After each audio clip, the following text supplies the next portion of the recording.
Hello, my name is Allison Alexander, and I'm here to talk to you about Bach's Fugue in G minor. Now, Bach's Fugue in G minor was later entitled Little. He had another piece entitled Great now entitled Great after he died, so to not be confused with another piece that he has in G minor. Now, Fugue in G minor entitled Little is a very interesting piece. It's very intricate, very busy, kind of dark and creepy. Normally in minor keys, we have this essence of a very creepy, sad feeling. In a major key, it would normally be very happy, very light and uplifting. But a major key is more of dark and ominous and sad. Now, this piece in particular is, like I said, very busy, very intricate. It really, from the very first notes, very captivates the listener. It draws you in with these really crunchy chords, and it's just very it's genius. So this is a fugue, and a piece is called a fugue when you have one subject matter. In other words, you have a melody that is being constantly repeated and highlighted throughout a piece.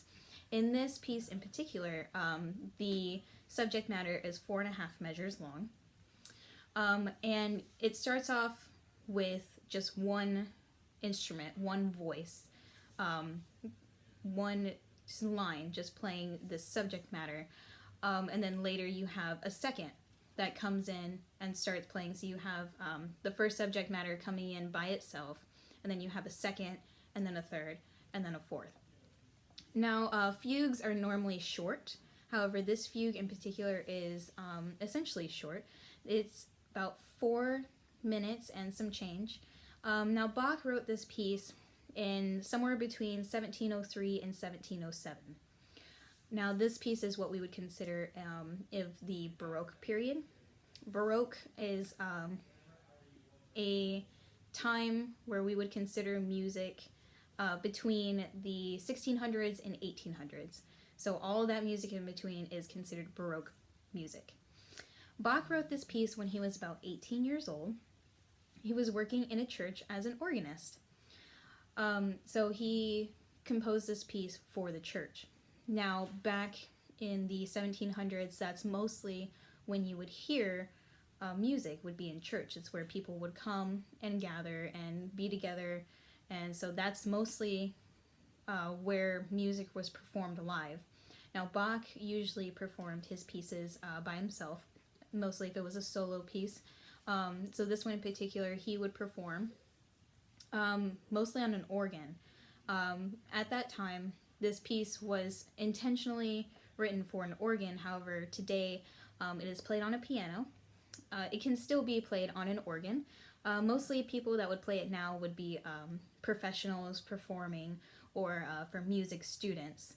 It's a very hard, very intricate piece, but it's a great one for students, especially if they're going on to their masters. So it's a very great piece, especially if you're really wanting to just dive in to learning new music, especially classical music, in this case Baroque music.